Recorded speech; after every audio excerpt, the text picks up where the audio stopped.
I would like to welcome Samuel McMullen to the stage. And Samuel's going to talk about his individual journey. He's done TEDx talks, really kind of how do you get the foot in the door with zero waste. And his organization is zerowaste.org. Please welcome Samuel to the stage. Once upon a time, there was a guy named Darshan Karwat. And in 2011, he decided to go zero waste for a year. I don't actually know why, but he did. And he gave a talk at the University of Michigan. And my sister, Lydia, was in attendance. She listened to his talk. She heard about his lifestyle, heard about what he was choosing to do. And she tucked that away in the back of her brain, not to be heard of for another couple years. 4 years later, in 2015, she and I, let me get a picture of Darshan up here. This is my guy. I don't know him, by the way. Lydia did. 4 years later, Lydia and I were doing air pollution research in China, in Beijing. She was doing air pollution research. I was helping her out. And we got the opportunity to give a brown bag presentation to her colleagues at the NRDC in Beijing. And we were looking for topics. We were like, what are we going to do? What are we going to talk about that hasn't already been addressed? And she pulled out, what about zero waste? Zero waste is kind of cool. I had maybe seen Lauren Singer, was vaguely familiar with the time. It was 2015. And I was like, sure, why not? Sounds good. And so we started prepping a presentation, and it was going well, but it wasn't sort of hefty enough. So almost as a gimmick, we decided to pledge to go zero waste for a year at this little brown bag presentation. And we thought, well, it's not that great if just the two of us do it. So we're going to invite the folks in the room to join us for as much or as little as they want. And on that day in 2015, we got 7 other people to join us. Success. Very friendly audience, obviously, at the NRDC. And that instinct of let's get people involved was the seed that over the next decade would turn into zerowaste.org. And now we've introduced probably just shy of 10,000 people to the work that we're all doing in this room. For those of you who aren't familiar, zerowaste.org, we're a small organization. We've only really been with full-time employees for the last 3 years. We work closely with the city of Ann Arbor, working at the sort of intersection of tech and behavior, contract with the city on a number of fronts. And we're hoping to do projects in Ann Arbor that can scale over the course of the next couple of years. So when we talk about this topic, opening the door, I think really what we're trying to do is replicate this story as many times as possible. How many people can we get to see something and be like, oh yeah, I'm interested in that, and carry it forward in the best way possible. So I'd like to invite you to think about your own first exposure to zero waste. Maybe it was a mentor, maybe it was something on YouTube, whatever it might be. And I think you'll find that it follows this similar pattern. You saw something, you got curious, you had the means or the ability to follow it, and you fell into zero waste work. Turns out that pattern is a very predictable pattern in human behavior, and it's called the ripple effect. Beautiful blank slide, just so you don't have to look at stuff that's not relevant. It's called the ripple effect. And basically the ripple effect says that if someone near you does something, you yourself are much more likely to follow suit. So during the last speaker, who was it that started clapping for the environmental laws? Yes. Okay, what's your name? Kimberly. Okay, Kimberly started clapping. And then pretty soon, most of us were clapping.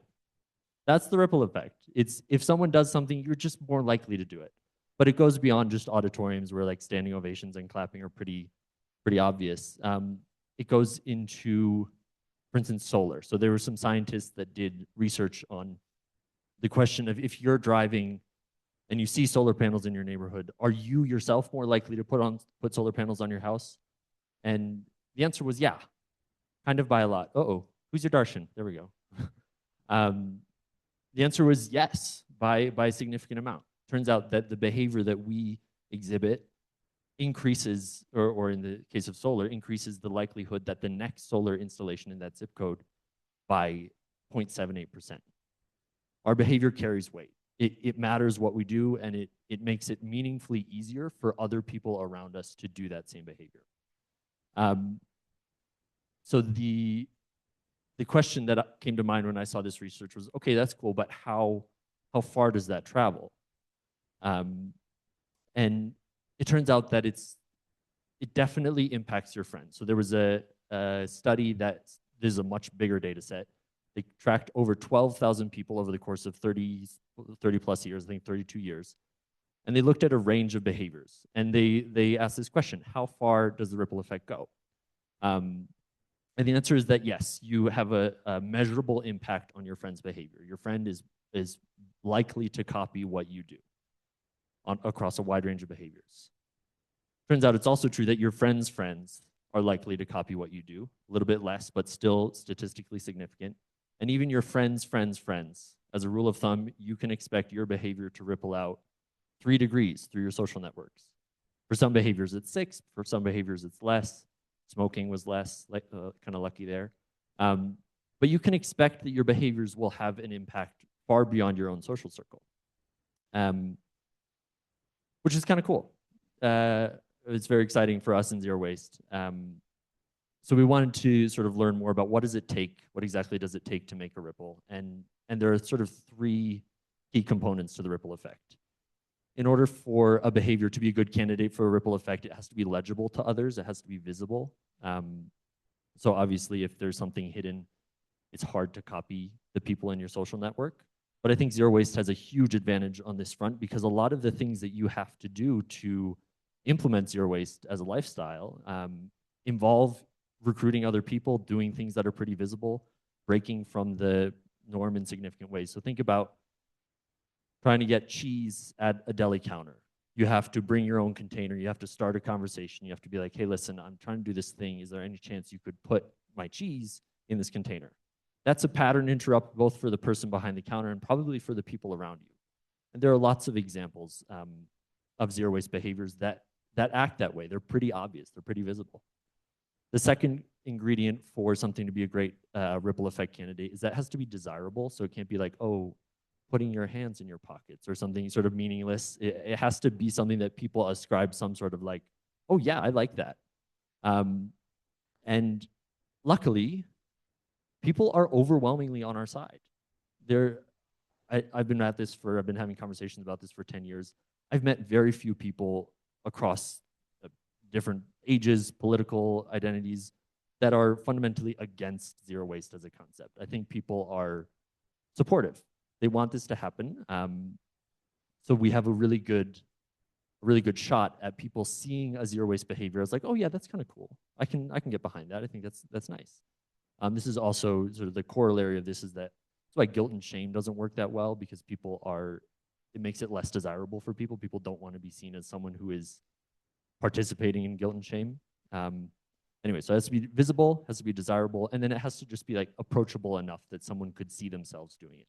It can't be so off the wall that people will be like, oh, there's no chance. Beautiful, yes, people are on our side slide. I'm so glad I added that. So the question I've been wrestling with along this front about the ripple effect is, how do we unlock this phenomenon for zero waste? And more specifically, how might we change the way we design our programs to facilitate this effect rather than just hoping for it?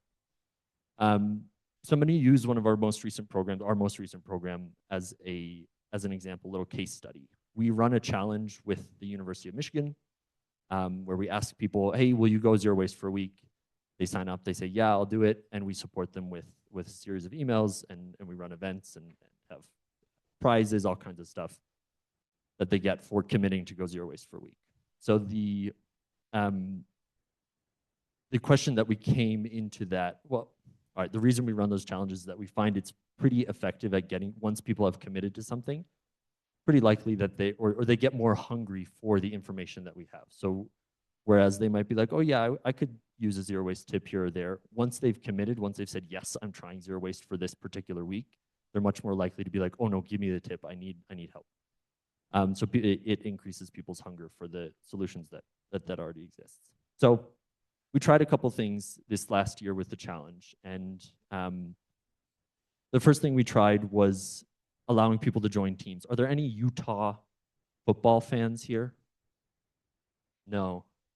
One, amazing. University of Michigan just got an incredible coach from the Utah football program. Go Blue. Thank you for that, by the way.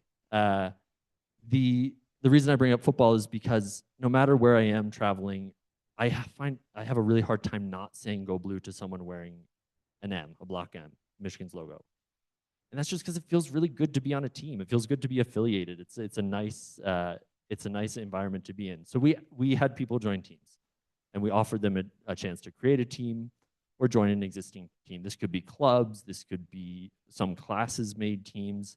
Just a way for people to feel affiliated. And we thought, okay, maybe that's a way that people will be more likely to join the program or more likely to ripple the program out. Incidentally, it's a really good way to get businesses involved. You can say, hey, I started a team for your business, if they like gave a prize or something. And it's a much easier ask for them of their customers or clubs, much easier ask for their membership to say, join our team than like, hey, join this program that someone's putting on. The second thing we implemented was referrals. So once you signed up for the challenge, you got to your little action dashboard. And the very first thing you got a chance to do was refer your friends.